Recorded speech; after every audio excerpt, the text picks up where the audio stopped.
Dear all, thank you for being here tonight with us. Thank you for accepting our invitation. I would also like to give special thanks to our speakers that will talk tonight, will give us some insights, will let us have their opinions regarding companies that thrive in economic crisis. We will have a very positive tone to our webinar, even though this period, many of the businesses, many of the employees, many of us face important challenges. So thank you for being here. And we will have Mr. Alin ANGHELUTA, who's a marketing professor at our business school and also a board member at the Millennium Insurance Broker, start our panel. Afterwards, he will give the floor to STEFAN, Executive Director and Owner at AUTONOM, and also one of our professors in the Romanian Canadian MBA program. Afterwards, we'll go to Montreal to Professor CASSIVI, Professor of Management of IT, and in the executive program, in the executive MBA program in Montreal, and also here in Bucharest, in our business school. And finally, we'll have an intervention from Ygal BENDAVID. Thank you for being with us, Ygal. Management of IT professor in Montreal, in the executive program, and also the head of their IoT research lab. And we've seen some great things last year when we've visited Montreal with our MBA students. So, gentlemen, please, Alin, the floor is yours. Thank you. Hello, everybody. I'd like to thank Professor CASSIVI and Ygal BENDAVID, as well as my colleague STEFAN, for attending this webinar. So the subject today, it's about companies and industries that thrive instead of the crisis. Remember, we talk both about a health crisis and an economic crisis. So as a result of the first one and of the lockdown effect imposed by government. So obviously people were not expecting this. I mean, okay, companies have some risk assessments, but probably only a few of them took really seriously this possibility of a global pandemic. On the other hand, of course, in every crisis there are some winners. There are some companies that that thrive, and we've got let's say changes of behavior like we're doing right now. You know, we're having an online meeting, and this, of course, has impacted companies that positively impacted companies that offer such services like Zoom or Cisco WebEx or any other provider of such services. Of course, we can think about the growth of penetration in digital commerce, e-commerce. So, of course, if you're a payment processing company, this period is it's a very good one for you because, of course, you process a lot more payments and increase your revenues and so on. On the other hand, there is another, besides luck, let's say, being in the right moment in the right time, not being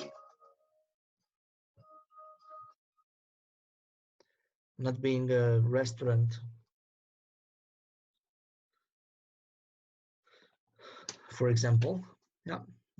Besides being on the winner side, it also depends on the organizational culture. And there are some studies showing that companies that are not very bureaucratic, they're not so hierarchical, they're more flexible and encouraging autonomy from their employees, and they're organized as team of teams, smaller business units connected between them. And these organizations are more likely to pivot easier, to be more flexible, to adapt quickly to what happens in the business environment. So one of these examples, it's a small domestic appliances company from China. It's called Haier.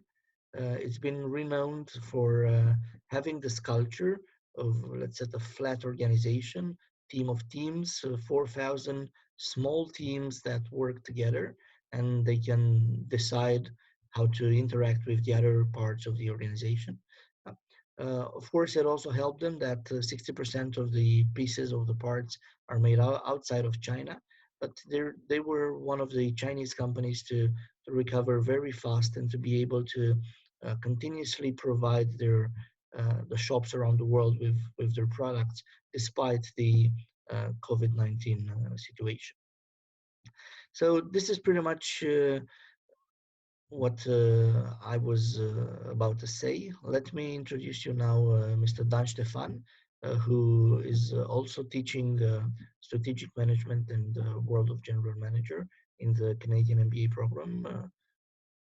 So he's running also a business in the automotive industry, mobility business. Some of it impacted obviously by the crisis, and also well known in Romania for um, preaching this idea of flexible organization, autonomous ways of organization, transparency, and so on. Dan, you've got the floor. Thank you.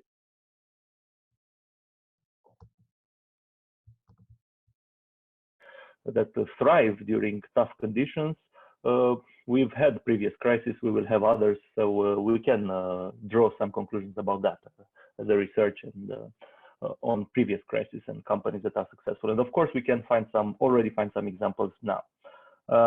My perspective is not necessarily a sectorial one, because the sectorial perspective, which banks like or other analysts who are the winners and the losers, is a bit, it is a strategy, but we all know that luck is not necessarily a very good strategy. Okay, it is a strategy, but very hard to put into practice, just being lucky to be in the right industry. Of course, if it was foresight and you chose the industry to be thriving during lockdown, good for you. But my perspective is rather at the company level, to see what are the winners generally in crisis doing before the crisis, during, and perhaps even afterwards. So we've talked in our MBA course with some of you, most of you, about disruption. 4 or 5 years ago when we started having this course, it was not yet such a buzzword. We were talking about it and demonstrating it and talking about exponential curves and how fast it is and how it is accelerating. And one thing that I've been seeing since I'm researching and experiencing this disruption or disruption to come is that people tend to look at it, or at least until today, tend to look at it very positively. So, the disruptors, the winners, the ones that are reinventing everything. But disruption is in itself, in its etymology, also a negative word. I mean, there are not only winners, and I know that we all know that about creative destruction, and it's normal in any ecosystem. But disruption is creative destruction times 10 or power 10. So we wanted disruption. I can tell you that I think we are seeing, for the last 2-3 months, we are seeing lots of disruption. And of course, it's not very pleasant for most of us. Okay, so here it is, and we can look at it, how when we can feel it and we can experiment it, and of course, it's not pleasant. And I will be very happy to draw some conclusions in 1 year's time or at the end of the year about this period as well. What I can tell you that in crisis management and generally in business strategy, the most important part takes place before the crisis. So in our case, and I will try to be as specific as possible, and if I give you some examples from our companies, they are also valid for other companies. There are more general things that can be applied to others, but I will also try to speak from my experience, not only what I've seen in others. So I think we are faring rather well in, our companies are really faring rather well in this crisis. Why? Because we are clearly not necessarily in very good sectors. Some of our activities are very related to travel. Some of our activities are in lockdown themselves. The revenues dropped by 80%. So you get the picture. It's not just necessarily that we were in the right sector. Some others are better, but all of them are hit. However, I think we will get out of this crisis alive, and not only alive, but quite strong to benefit from the opportunities that are getting out of any crisis. And why is that? And I think the main reason is because we prepared for it, not necessarily for this one, for this outcome, for a medical crisis. We never tried to, or at least we didn't spend too much time to see actually all the scenarios, what could be the trigger. But rather, for the last 2-3 years, our strategy was to look at the end of the business cycle, which is logical. You know, there are long cycles, and we were approaching the end of a growth cycle globally, and to say, okay, when it will come, we don't know exactly, but when it will come, what will we do? How will we be prepared for that? And preparing actually has a few dimensions. One, of course, is to try to be in good shape. Yeah. What does it mean? To be robust, yeah, to be strong. And one of the things that I like to use in this time is when we are also assessing lots of companies we are continuing to finance. So we also try to professionally to assess the companies that are going to survive and thrive. So a very important thing during this period is to look at the balance sheet, even more than the P&L. That clearly last year's results are less relevant for this year. We just filed our own report. It was tremendous, the best year. However, it doesn't mean anything. What is more important is what we are doing now. So when we are talking about a strong balance sheet, of course, we are talking about the liquidity, which is the cash position, which is the access to cash, but not only, because a strong balance sheet might also mean in some activities to have the right stocks or to access to the materials or the production capacity or other things. And also there are other dimensions of being strong, in good shape and strong to resist a crisis. One is the customers, because of course if your customers are fragile, or if you are too dependent on a certain customer, you are being fragilized as well. We are in an ecosystem, and the chain effects are there. It's systemic even.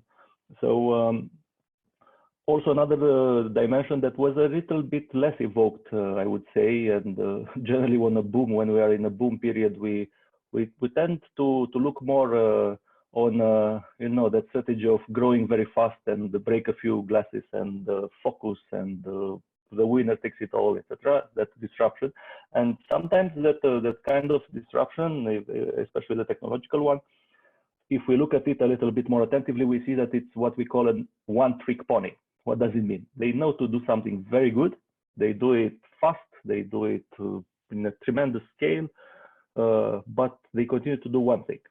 So, and the problem is when you are doing one thing, when you have one very good trick, is that eventually the market might demand a new trick or something, or the market for your trick might just collapse like it did now for many companies and sectors. So one of the strategies to be strong is to diversify. And this is something that in our case clearly helped. The fact that in the last 5-6 years we diversified a lot around our concept and around our general strategy, but we integrated other companies vertically, horizontally. We looked at sectors, and we also, and this is important in risk management, to see, and also in portfolio management, you see, a balanced portfolio, a diversified portfolio means that not everything goes up and down at the same time. It's true for the business as well. And even more than diversifying and protecting all this and being strong is very important to continuously assess any big asymmetric risk. What does an asymmetric risk mean? Is something that is not necessarily high frequency, but it's high impact. Because generally when we are talking about risk management, we tend to focus on the big impact, but also quite high probability. And this is basically, I would say, classical risk management. Crisis management and better forecasting or preparing, as I was saying, is more about looking at this asymmetric risk as well. Taleb was calling them black swans, because most of these you cannot predict. Some of them you can, but you just look at it's a very low probability, and okay, and you ignore it because it's a low probability. My message would be, even if it's a low probability, if it's something that can kill you, you should plan for it, protect yourself from it, or just don't put yourself in that risky position. And of course, there are black swans, things that you cannot predict. The current crisis, according to Taleb himself, is not necessarily a black swan, because we knew about the pandemic risk. We had some warnings. It's not the first, of course, it's the first at this size, but it's not something completely new that could not have been forecasted. It's rather a white swan than a black swan. Okay, so it's very important to not have a single point of failure, whatever that point of failure might be. Dependency to a customer, to a supplier, to a line of financing, to a certain market even, not just a customer. Because the ones, for example, that are industry specific, are only delivering for HoReCa or retail or something that is in lockdown right now. Of course, they are being fragilized themselves. And we are seeing this tendency in some of our businesses as well. For example, the businesses that are related purely to events and travel are just disappeared overnight. Then some of them reinvented, I mean, pivoted, but completely in a different direction. Okay, so this single point of contact can be, as I said, in terms of dependencies, lots of dependencies on financing, on markets, on customers, but also on some key persons. And the crisis is a very good opportunity to evaluate this, and preferably should do it before. Am I dependent on a specific person, on a specific brand that I have, on some intellectual property that might vanish? And of course, we are trying to focus on this particular crisis, but in the life of a company or of an industry, there are many crises, and we should try to assess this. And all that I've said so far is about being prepared and being strong, being able to resist and to weather it down. And this, again, is, let's say, the human conception to let's say, rather the natural tendency to look at it. I have to be strong, to resist, and to have cash, and to weather it down, and it will pass, and I will survive, and I will, of course, I will be scathed, but I will continue to grow afterwards, after I take some heavy losses.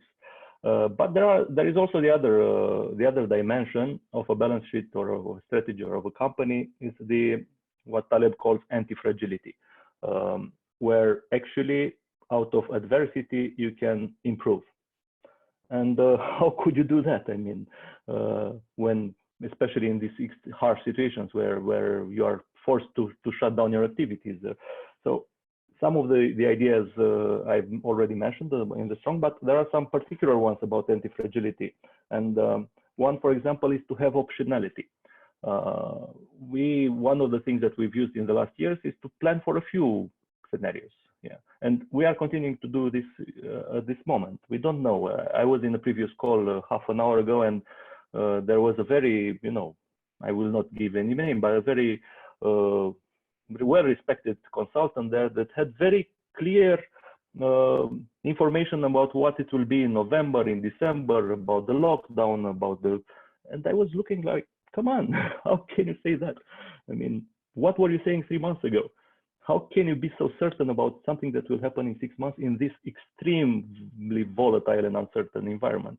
So it's rather because some of the things that I say is about predicting, but our own approach, and I think it's rather the more cautious and wisest approach to weathering the crisis, is to not necessarily to try to anticipate it and plan for it and see how it will unfold, but prepare your organism for it.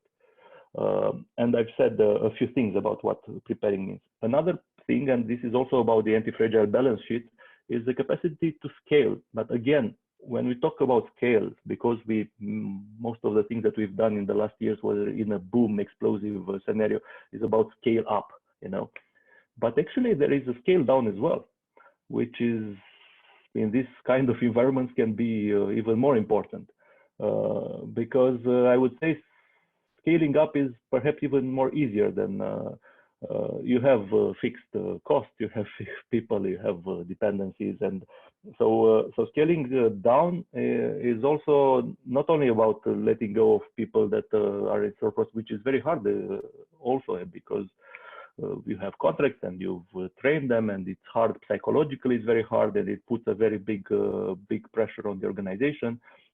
However, scaling down can be even harder if we look at the assets. at the asset liquidity. For example, in the previous crisis, for us, it was easy to scale down quickly at the beginning because we sold a lot of our assets quickly. And it's not possible to do that at this crisis because we were not able to sell too much of our assets. They were closed, or weren't any customers coming. So it added another dimension, another difficulty to it. So this is also has to be taken into consideration, or the price volatility. Even if you can sell them, but if you have to downgrade them 20, 30%, again, your business model just explodes. And another anti-fragile dimension, which is very important, and I haven't yet spoken about agile, I will, if we still have the time, is the experimentation. Something that is important also when you are growing. It's a strategy to diversify and to test many things, and you have to be willing to test all these things, and you have to be willing to be wrong. And of course, such a sudden crisis like this is something that just slaps us, gives us a big slap, and it's a big lesson in intellectual humility. But it would be preferable to have this practice before, and not to assume that you know how the market will react, but rather to do many tests, many iterations, and let the market guide you. And I would say that in most cases, this is the way of successfully launching products and services. Not necessarily the mythology about Steve Jobs that said, "I will tell the market what it needs." This also exists, but it's much harder to do. It's generally the market push is less of a successful strategy than the market pull. Okay, so the idea is to tell smaller risks, not the big one, asymmetric ones, to make a lot of bets, and this also makes pivoting easier because you already have the fiber, the exercise of doing it. Because right now, many companies say we have to pivot, we have to change ourselves very fast. Okay, how do we do that? We have never done that before. So let's talk a little bit in a few minutes about agile, how I see it. And of course, it's a buzzword. Everybody wants to be agile now or wanted to be agile before. But what does it really mean? I mean, to be agile, if we start to reflect a little bit about it. And I will start with the definition. The definition in the dictionary, actually, this adjective means to be able to move quickly and easily. Able to move quickly and easily. So first, able to move.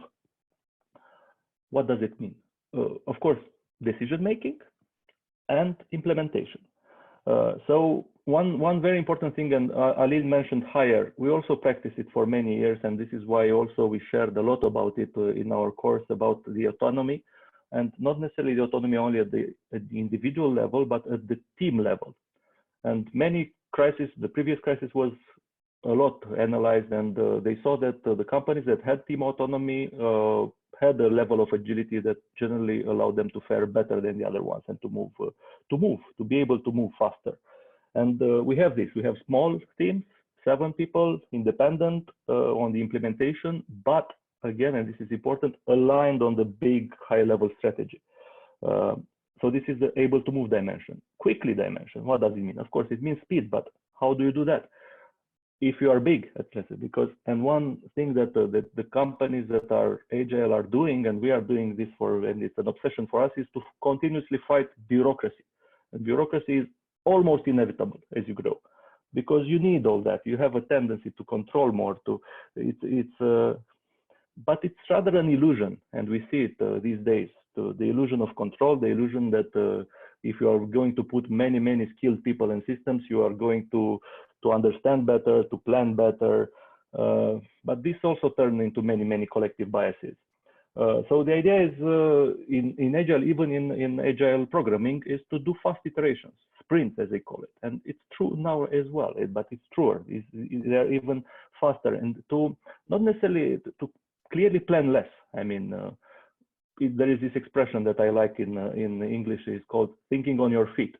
And thinking on your feet might seem a little bit, very rash, and but this is the kind of thinking that you need now. Think on your feet, act fast, decide, and move, and then reiterate and correct your course. And also the easy part, so it is able to move quickly and easy. How can you do it easy in a classical system with the classical roles? I would say easy is very, very important to have the simple, clear rules. And again, this has to do with bureaucracy, but not only. There is this expression that, of course, becomes even more relevant in today's disruption, is that the main thing is to keep the main thing the main thing. Yeah, because we are overcrowded right now with noise, with information, with studies, with and even the experts are conflicting, have conflicting opinions, and it's normal. So what do you choose? How do you act? Especially if you are a leader, how do you solve this noise, this disruption? And the idea is, you know, the ones that saw me in class, you know that both me and Alin and the other teachers are not necessarily for simplistic solutions. But in this harsh environment, we need clear directions, management, commander's intent, as they call it in the military. This is the direction. This is the big plan. This is where we are heading. But how you implement it, you decide at your team level. You iterate and we align. So this, of course, needs very good communication, and this was one of the harsh lessons for us, because we think that we communicate well, but think again. Right now we completely changed. I mean, we are doing every week a big management meeting that is, attention, broadcasted to all our employees in real time. So full transparency, and everything that is important is discussed and decided there. And of course, to have this level of transparency, you have to have the organization that allows it. But we were transparent before. As I said, it's important what you were doing before, including on the salaries. So it's easier to do this kind of transparency now. And this deals with the fear, because a lot of the problem in a crisis, most of the problems, I would say, in the organization are at a psychological level. And the fear is bad, of course, because it drives you to do crazy things. But I would say that the anxiety is even worse. The anxiety meaning you are uncertain. It comes from the uncertainty. You don't know. You know that you should feel, but you should be afraid, but you don't know exactly what of. So to wrap it up a little bit, I would leave you with something that one of the big authors, very influential, mentioned a few days ago. He was talking about the Stockdale paradox, and it's something interesting. He was talking about this army general that was for 8 years in a concentration camp, and he pulled it off. He managed to get out of it alive and quite well, even if it was very harsh. And he said he observed a little bit the survivors, and the survivors were not necessarily the biggest optimists, the ones that were saying we are getting out before Christmas. No, the survivors were a combination of the ones facing the truth, the harsh reality, but also keeping in mind the long-term goal.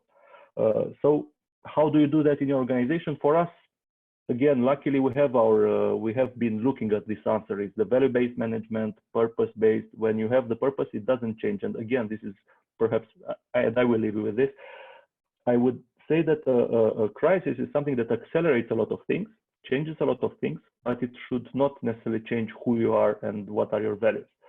It's rather something that puts even more contrast and shows you if you still have the moral fiber, and if you still treat your colleagues, your customers, your whole stakeholders and ecosystem well or not. And it's not about affording to do that. It's about what do you decide to do or not.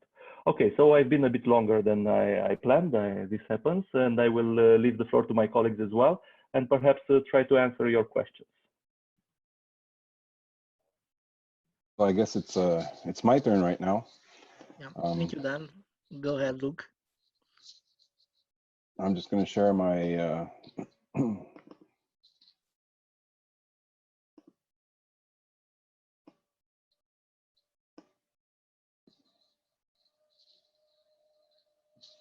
Can everybody hear me?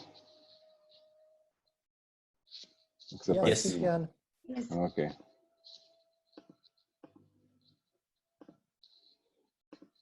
My objective was to see myself on the right here, but I see a ceiling. Anyways, so Luke CASSIVI, I'm a professor at it's a new department we're starting out, which is Analytics, Operations, and Information Technologies. And myself and Ygal will follow. Vasily asked us what our thoughts were about this economic crisis and what companies do to thrive. So basically, looking at it and listening to Dan and to Alin, a couple of things come up. Okay. First thing is, during a crisis, the classical approach would be for the long-term approach to say, well, I'm going to analyze my business model. So you can take the Ort Walters 9 points and so on, and look at it from a classical approach. But in this case, it's having this crisis that all of a sudden happens and looking at what can we do short terms, okay? My thoughts on it, and there's 3 main elements I think that have an impact on how the companies are gonna react. First of all is having a strong product, service, or solution. So how strong is my product? How viable is it? That's an important point.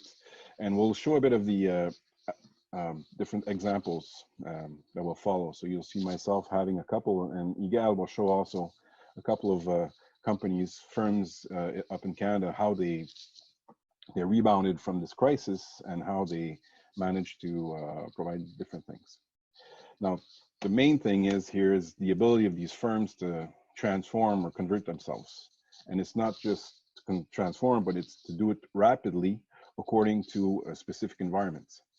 So in this case, the environment and the crisis is based on the COVID, and it's the chance the companies have here is to basically know what the constraints are going to be. So basically, it's having this virus that physically can be everywhere, and the elements of saying, well, our employees or clients and so on, they have different constraints, which is basically being 2 meters away and so on. So it's to rethink what we have in terms of products and services, innovation, and to see how we can transform them. What do we mean by transforming? It's being flexible or agile. So as Dan was saying, what is agile is basically being able to turn around rapidly and to take another direction. Flexible, on the other hand, is basically where you're going in that direction and you might just swerve around a bit, right? So you might just have a bit of a how would I say, just to go around it. So it's not making major changes, but being able to transform yourself for very specific environments, okay? The last point is partnership and collaboration. Okay, so what we've seen from the firms, and as we say right now, we're at the beginning of the crisis, but a lot of the companies that we've seen that were basically giving some more some nice initiatives weren't doing it alone. So it's a question of partnering with the right people and entering at the right place. Now, how do we do that? And we're going to give examples of what we've seen in the industries in Canada. Okay. What I think the companies I'm doing and what I've seen from the organizations I've been turning around is they rapidly look into a mirror. So basically, what do I have? And it's not an extensive reflection of what you do, but what I see here is basically saying, well, what do I have to offer? How am I doing it? So how do I conduct this to produce, which basically is transformation process. And the third one, which is important, is what is needed? What do I need to conduct my activities? So these are the 3 points that rapidly, when you look in the mirror, you say, well, what do I do with these? And how do I do this? Okay. So basically what we're looking at is that the crisis is giving a lot of constraints to these 3 elements. How do I deal with this is how I'm seeing the companies kind of saying, well, am I getting there? Am I staying alive? How am I be able to make this a long-term asset? All right. So one thing is the companies can either look at what they're doing, but it's also a question of, if I'm a company, how am I going to be able to interact with my clients or my partners? Okay. Am I going to come to change what is needed for them? Am I going to come and change how they're doing their processes? Or am I going to change how they're doing their services and product and services, right? So the issues with COVID are quite simple. Basically, what we've been seeing is, due to these constraints, what we're seeing is supply chain issues. So how am I getting the things I'm supposed to do to be able to react and produce or deliver? And the second thing is, how am I going to reach my clients? Okay. So that was the main, they're not coming to me. So how am I going to come to them? So in a general context, if I'm looking at general initiatives, what I'm seeing from the companies in Montreal is a lot of them are basically looking at transformation process, right? So instead of working at the office and doing meetings and so on, a lot of them, and what I'm seeing is just basically using different ways of communicating, okay, Zoom, Teams, whatever. That's the main thing. What we've also seen is, what do I offer? And once again, I'm going to change the way I reach my clients, right? So it's going to be online platforms, offerings, and so on. So these, the Amazons and others of this world, that's what we're doing. And the third one is what is needed. Okay, it's changed the way people are supplying. So what we're looking at in Canada mostly is asking questions of, how can I buy locally? How can I get my stuff a lot quicker, and making sure that we get this thing, right? Now, these are generalized initiatives. The question after that is it enough to thrive, okay? What I'm seeing, it's mainly based to survive. And will this survival last a long time? I don't know. Now, the question is it sustainable, okay? And that's where what I see from the companies that thrive, they're gonna go a bit differently, okay? Looking at these different points. And we'll give you examples, okay? One of the examples, if I look at the transformation of these innovations, okay, for one instance is a company here in Montreal. It's a biotech company, and they're working on vaccinations, right? And the question is, of course, they're going to be one of these companies is thousands of projects to see what kind of vaccines we can produce, right? Now, the thing was, what they're doing is, yeah, we want to get this vaccine, but how are we able to make it differently, to make it, and what they're doing is using their competencies in terms of plants and growing plants, and what they're using is AI, so basically artificial intelligence to make sure that the production is going smoothly. So it could be in terms of the elements that are around the growing, so basically the humidity, the temperature, and so on, and making sure that they have the most optimal conditions to make it grow, okay? What does it imply also is making sure that they're building new facilities and governmental regulations. So basically they're getting money, okay? They're the ones basically growing, but they're getting a lot of money because they're right in the mix of getting this vaccine, which is important. If we look at other companies, for instance, that are, I've looked at the constraints of the COVID. One of the elements, as we talked before, a lot of people are staying from home. They're using the internet for entertainment, to work. So a lot of broadband needs to be worked at. One of the problems we have is reaching the rural area. Okay? So basically, you got the fiber optics going in the cities and so on, but now you want to reach everybody because everybody wants to do schooling at home, work from home, and all of that. So this is just an example of a company, Positron, who's saying, well, their product or innovation was transforming copper wiring and coax cabling into more improved internet access. And the question was, how do I help this? So what they did is basically look at the different internet providers, mostly in the US, saying, well, you're not reaching 20, 30% of the people.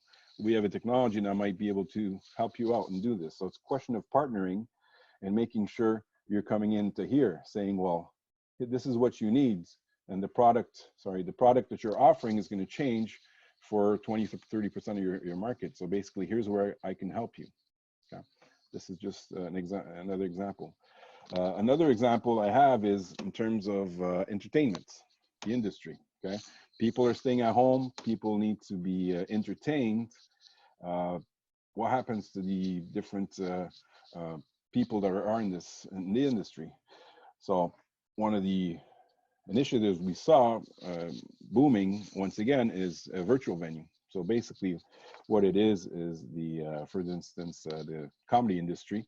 When you go to a show, you don't just go to a show to watch the person, but you also go to a show to talk to the people around you. So you're interactive ways with your people you're going with, and there's also sometimes interaction with the people doing the show. So it's a question of taking your innovation here and saying, well, it's going to be a show, but it's going to be interactive because that's what people are looking for. So this which is an e-space, basically is a different way to attend the show and to make sure that once again you're getting what the people want. Now, this company, what do they do? Where do they come in? Once again, the question is, do they come here or do they come here? So their product is going to come into how am I going to transform the way the big production companies are delivering their shows. So giving them another option in terms of having things being done, okay? So there's a lot of different initiatives like that. So we can talk about virtual museums and so on, but it's always a question is, am I strong enough to do it? If I take the cases of the virtual museums, the big museums in Montreal, they haven't had the ability to be agile enough to change and to produce different ways of having these people do it. So that's what's one of the things that are happening with that. Just one last one here before I send the floor, as Vasily was saying, to Ygal. A lot of talk about distancing and tracking technologies. For instance, the bracelets, the smartphone applications, the sanitary passports, and so on. What we've seen in Montreal are companies that were involved. For instance, Pixmob here was a firm where you had a bracelet and it lit up. So, for instance, with the Super Bowl or different concerts, where everybody in the arena would have a bracelet and you have a light show. The question now is, and the company did, is, well, there's not going to be a lot of shows in the future months. How do I transform what I'm doing? So Pixmob, basically, what they did is we have a bracelet that we can program to different things. And what they said is, well, in a hospital setting, what do you want? So basically, they built a kind of a bracelet, which basically says, well, every hour or so, you have to wash your hands, okay? And so it's going to be green until, and then when it becomes red, it says you have to wash your hands. When you start washing your hands, it's going to be yellow. And then when you're washing your hands, it's going to go for 20 seconds. So it's going to go 20 seconds. And after 20 seconds, it's going to turn green again. So it's just a way of having another product that was basically for the entertainment that's going to be used for the hospital setting, okay? There's a lot of examples like that. Connected Go is another one where you have a bracelet, and what you're doing, and they're probably doing the same thing in Romania, but in our hospitals in Montreal, they're having a hospital in a hospital. So basically, you have one part of the hospital, which is basically for the COVID, and you want to make sure that the people in there are not moving around and you know where they're going. So it's the use of a bracelet here that would be able to localize these people and make sure they're not going everywhere in the hospital. So basically for logistic and sanitary reasons and so on. But Ygal will go on about this with the different other types of information, okay? So I'm just gonna unshare this. There you go. Thank you, Luke. Ygal, I'm sending you the all right, thank you. So I'm going to share I'm going to do the same thing. I'll share my screen.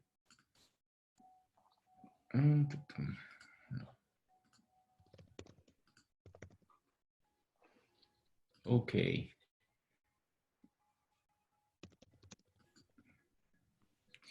So hi all, thanks Valentin, Stefan, Luc for the first presentation. So I'm going to follow up. Actually, a lot of what was said is interesting and I will leverage on that.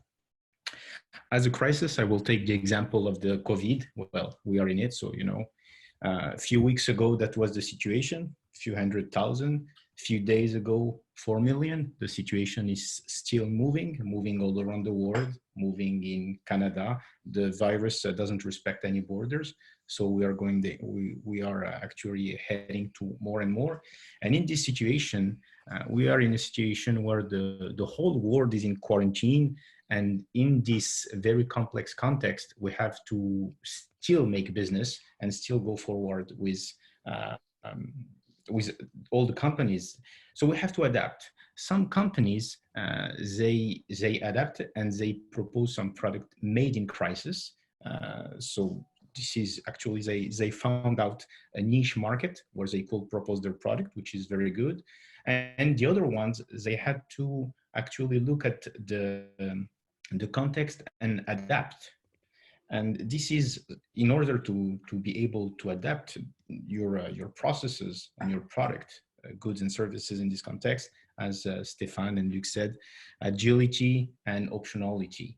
So I'm going to present a few examples and try to link it with previous presentation.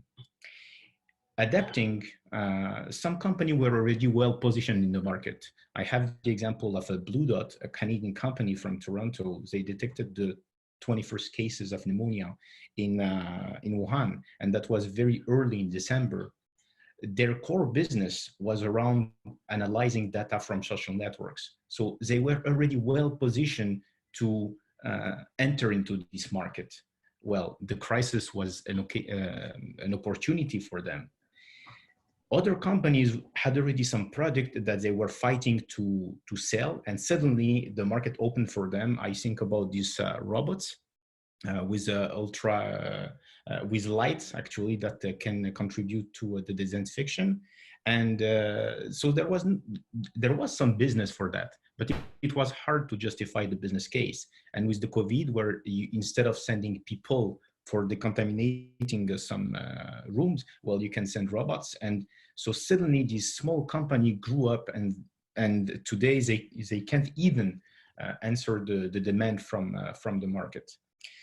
So some well positioned, other, well, they had to adapt or develop new products, leveraging on moving quickly, easily. And for that, we have to look at the core competency and core capabilities to propose a new business model. I will add horizontal competency and horizontal capabilities. I'll give you a few examples, some already mentioned by Luc. So in order to talk about the competencies and the capabilities from those companies, I'll take examples of a new requirement from the market. And as a first case, let's talk about the social distancing. So social distancing, let's take first of all Boston Dynamics. This company is selling, if you know the company, they are not selling a social distancing solution at all. They are actually selling robots that were, their offer targeted the US Department of Defense and military. And now we have the same kind of robots that are used for completely different applications. Which application? Actually, we have these robots going in, this is a case in Singapore, where they are walking and with a camera detecting people who doesn't respect the social distance, so they can create awareness.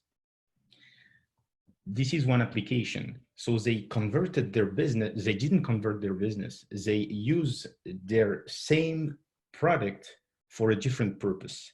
So they leverage on the core competency of being able to develop flexible robots for that. Since they can use them for social distancing, they can also allow them to replace healthcare provider for the triage of patients, detecting temperature and other conditions of a human being. So this is, I'm sorry, I'm just going to close my emails here. They are popping. And here we go. So let's take other examples. Other examples are companies that develop new applications. This is an example in Montreal on the Mont Royal Avenue. And you have a truck passing by, and with the cameras, what they are doing is they are detecting at the people, and they are with AI, with camera and AI algorithm, they are analyzing the distance. And also there is a microphone saying, please respect the social distance if it's not there. So this is new applications, which raises the equation that could also be a conclusion. What will this application sustain after the crisis? Because we need to find a market that we don't have to invest a lot of money for. Once the crisis is gone, then your application has no more value. So building on your competency, creating new application, or adapting to the market. This is an example from Dragonfly. They sell drones. Their drones were for many applications, but not for detecting patients or citizens probably affected with the COVID. So right now they use their drone and AI so they can fly over the citizens, and they can take some data from the citizens, recognizing some patterns like that, if you're coughing or if you make some temperature. And so this is another way to detect, actually to propose a new offer in this booming market, leveraging on your core competencies. Luke told us about Pixmob. So the bracelets that were used for shows that they didn't convert, they proposed a new offer. Again, their core business was to propose some bracelets that you can configure according to some events. Well, in this case, the events is that you want to track people washing their hands. Same thing for Connect and Go. Connect and Go, their business is in event management, conferences, music festivals, but at the core of their business, this is two things. The first one is a passive HF RFID bracelets. And the second thing is data analysis coming from these bracelets. Instead of having an event, which is a temporary, a temporary spot where you have to organize an event, you do it in a hospital. It's the same. Indians will say same thing, but different. So same technology, same application, different context, which is actually their core business, being able to adapt to new events. And which is interesting is we were talking about adapting to the context and the importance of collaboration. Well, here is a good example of collaboration. And we see this company, Connect and Go, who partnered with another company in a completely different business in Bluetooth. And we have these two companies that made a joint project around a bracelet. So this is a bracelet equipped with a Bluetooth technology for social distancing. The two companies, Really Active and Connect and Go, both of them have the ability to move quickly, to collaborate, to propose a new offer. These kinds of bracelets that we see, the bracelet actually, I have one, you have one, and if we come one to the other one close together, then automatically an alert is going to be raised. We see one, but actually we see much more. Another example is the one from Romware in the market. And what is interesting is that Romware is not working at all in Bluetooth technology. They are working actually in managing industrial project or in hardwares. So they are not at all in this business, but what they did, since they are in the market of ensuring the security of the employees, well, that was another application they added on their portfolio.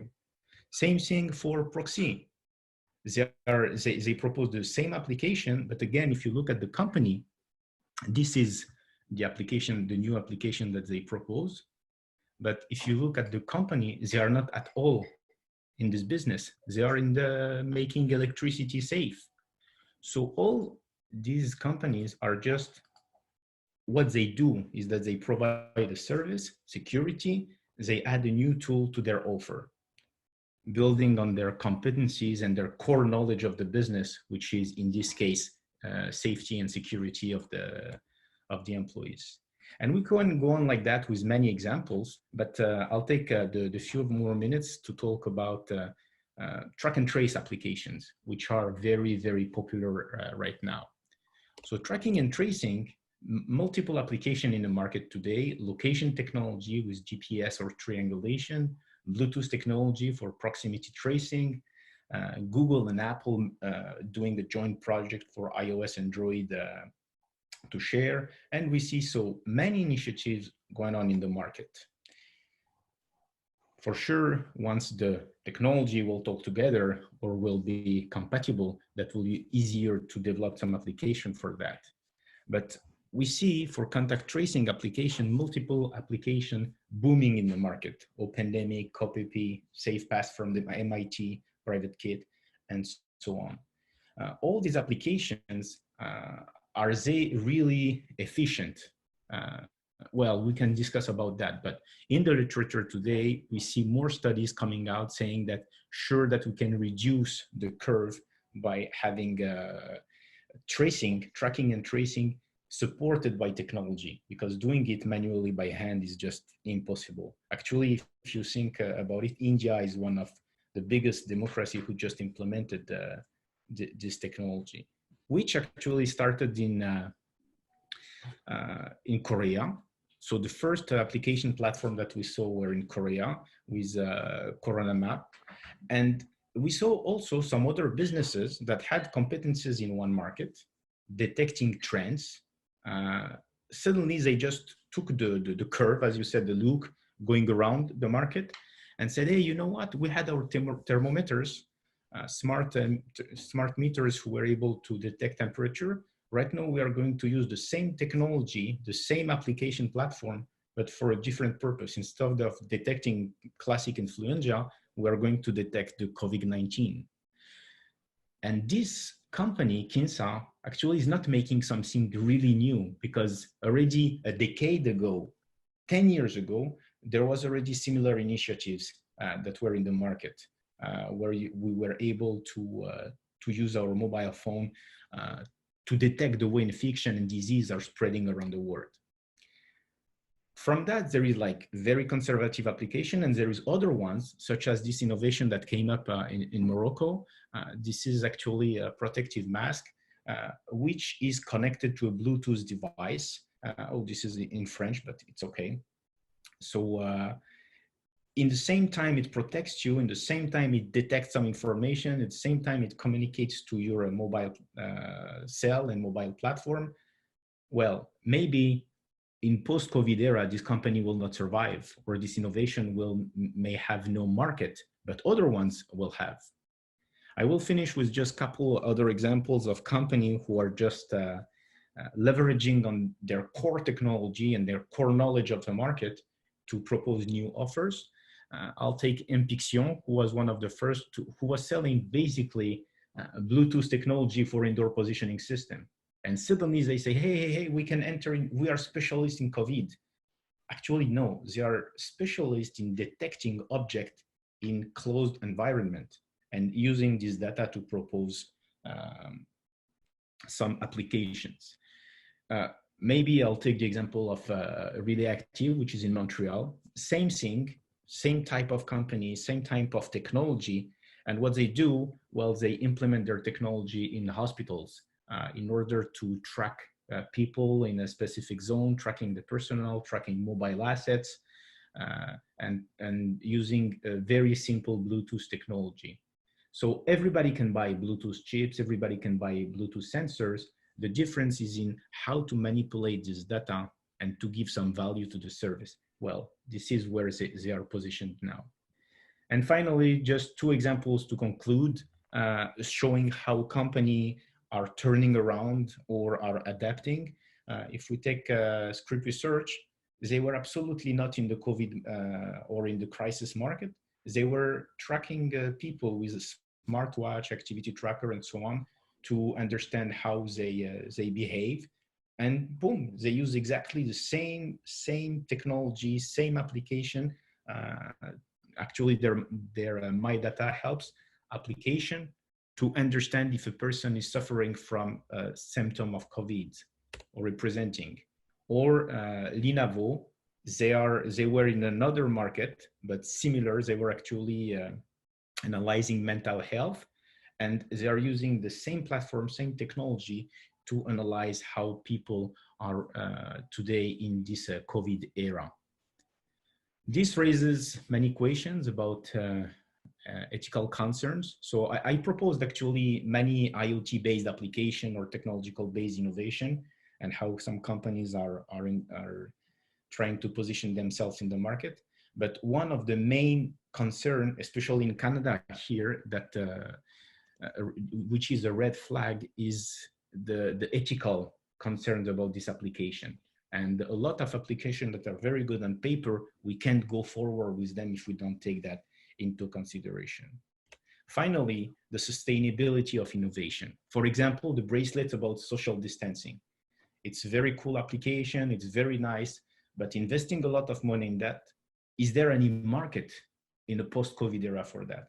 So in order to be sure that it has to be useless to invest the money in the right spot. So that concludes my my part for this presentation, and hopefully ça va bien aller. Thank you very much, Ygal, for the excellent and very interesting examples. Also, thank you, Luc, for the presentation. Dan, also thank you very much for your example and for everything that you said. Alin, thank you also very much for your intervention and for managing this online webinar.